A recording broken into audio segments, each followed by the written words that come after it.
отвореното студио 1, а во однос на тоа кои се најновите информации од регионот и од светот, секако тука е денес колегата Дејан Андоновиќ кој што ќе ни информира за тоа. Здраво, Дејан. Добар ден. Добар ден, така е како и секој ден, така и денес ние се дружиме. Секој ден има нешто во светот, бараме да го апдейтуваме што се случува. Да, мора нели да исклучиме со најнови информации. Бидејќи нашата политика овдека е последица на тие глобални, така да што се случува во светот, која што и кај нас каде дојде. Така е. Сега еве јас би започнала во однос на Иран, односно дека собори американски дрон на негова територија, а тоа го потврди и Соединетите американски држави. Да, само што тие за разлика од Иран тврдат дека не било на нивна територија, дека бил над Ормудскиот теснац. Тој е меѓународен теснац низ кој од Персискиот залив низ тој теснац се влегува во Оманскиот залив, дел богат со нафта и природен газ и дел низ кој гравитира или транзитира над 45% од вкупниот транзит на нафтата и нафтените деривати во светот. Значи еден многу важен стратешки дел, каде што веројатно е и главната причина зашто Иран е на нишан на Соединетите американски држави, бидејќи тој што го контролира на некој начин тој Ормудски премин и Персискиот и Оманскиот залив, практично има многу големо влијание врз светската економија и светското снабдевање со нафта и нафтените деривати. Знаеме нафтата што е и како е.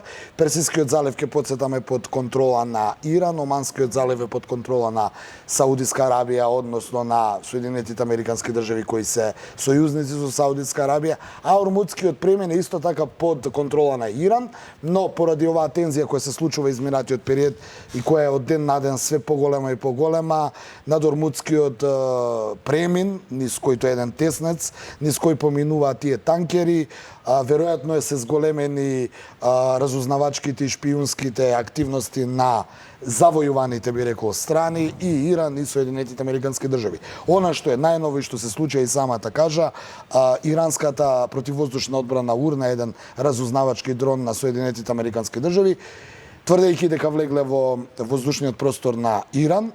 Од друга страна, САД денеска обвинија дека Иран реагирал на еден неиспровоциран напад и со тоа ќе се соочи со санкции, ќе видиме со какви санкции. Иранската републиканска гарда и Иран денеска изјави дека Иран не сака војна, но е подготвен за секаков вид на војна за да ја одбрани својата држава. Сега ќе видиме на чекор се Соединетите американски држави да кажат што и како ќе направат. Она што е последно е распоредување на нови ракети од типот Патриот во близина на Иран, како и оние 1000 војници кои од завчера Трамп најави дека ќе дојдат, а тоа е само зголемување на военото присуство во државите кои се граничат со Иран. Ако ја видиме картата на Иран и воените бази, буквално изгледа дека Иран е буквално опкружен од воени бази.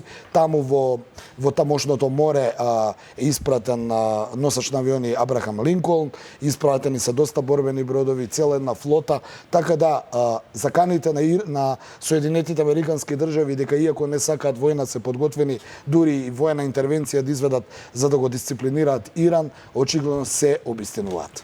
А ние сега ќе поразговараме уште малку на оваа тема, но првен да го погледнеме прилогот кој што го подготвија колегите од Дескот. Корпусот на гардата на Исламската револуција соопшти дека соборил американски шпионски дрон Global Hawk во јужен дел на Иран. Во соопштението се вели дека инцидентот се случило откако беспилотното летало влегло во воздушниот простор на Иран. Американскиот државен секретар Мајк Помпео претходно лично го предупреди Техеран дека ќе има последици ако загинат американски војници. Тој рече дека секое дејство на Техеран или неговите сојузници кое би можело да доведе до смрт на најмалку еден американски војник, ќе доведе до одмазда. САД минатата недела го обвинија Иран за напад врз 2 танкера за нафта во Оманскиот залив. Американската војска објави снимка со која се гледа напад на Иран, на која иранските сили отстрануваат неексплодирана мина од еден од танкерите. Иран ги негираше обвинувањата за неговата улога во инцидентот. Видовме, Дејан, што се случува во Иран, каде што можеме слободно да кажеме дека е новото место каде што светските велесили ги кршат копијата, но она што е интересно, ти спомена пред 2 недели во токму тука во една анализа дека председателот на Соединетите Американски држави Доналд Трамп се обидува Јапонија да ја врати на светската воена мапа како алатка за спротивставување на Кина. Тоа се случува токму во овој момент, бидејќи таму се очекува состанок на Г20 земјите, односно средба меѓу Трамп, Си Џинпинг и Путин. Па Доналд Трамп самиот најави дека ќе гледа да се сретна со двајцата лидери, најверојатно ќе се сретне. Тоа е самит на најразвиените Г20, каде што ќе дојдат сите, нели, лидери на најразвиените држави.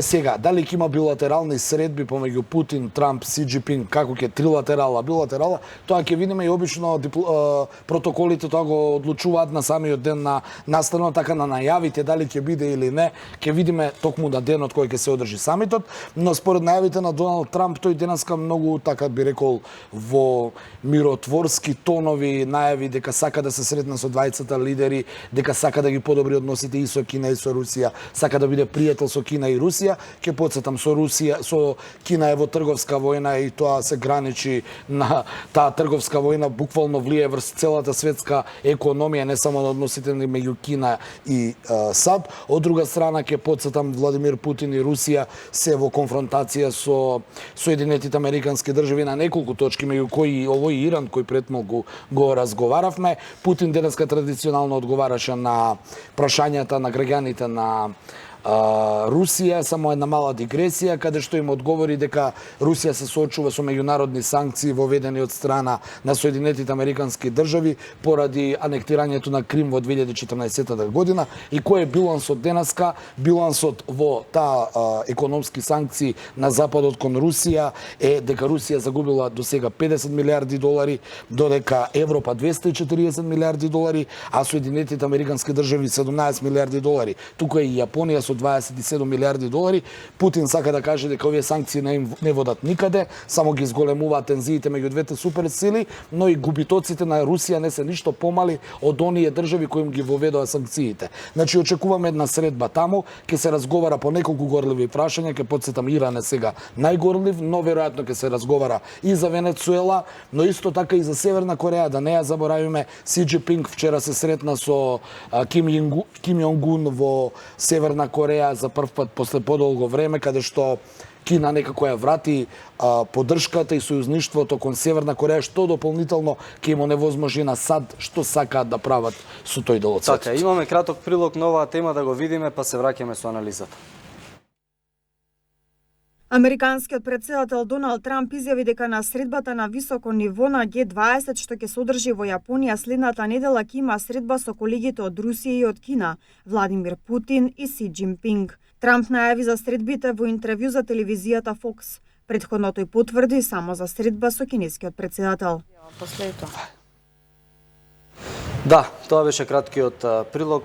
Одиме ние на друга тема. Дејан, се очекуваше во Париз средба меѓу представници на Белград и Приштина, конечно оние преговори да почнат, меѓутоа целата таа приказна не оди никаде, заглавена во место. По пропагањето на самитот во Берлин, кој беше во организација и во посредство на Меркел, сега овој новиот втор состанок во посредство на францускиот председател Макрон, во Париз да ги седне на маса лидерите на Белград и Приштина и конечно го врати процесот на преговори меѓу овие две држави за иднината на косовскиот проблем. Очигледно пропаѓа според најавите на Белград.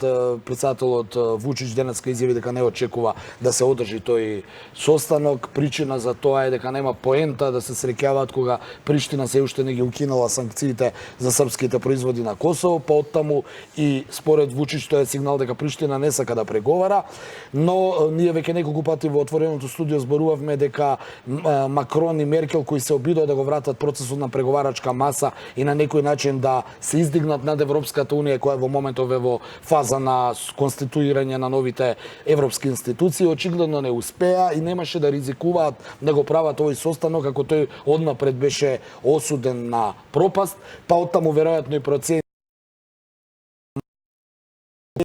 подготвена да го отстапи од царините, а Белград не е подготвен да седне со Приштина додека не ги тргне тие такси за српските производи. Потаму веројатно косовскиот проблем ќе продолжи понатаму да се влече, се додека не дојде некој самит као овој што го зборувавме пред малку на Г20, кога големите сили конечно ќе одлучат да им дадат ултиматум на Белград и Приштина, или ќе се договорите или нема никој, или ќе ве ставиме под санкции. Дејан, ти благодариме за анализата. Ви благодараме вас. Ние, почитувани гледачи, тука се одјавуваме, се гледаме повторно во 17 часот, а вие не го менувате канал, по продолжение следуваат вестите со колешката Елена Джугуманова.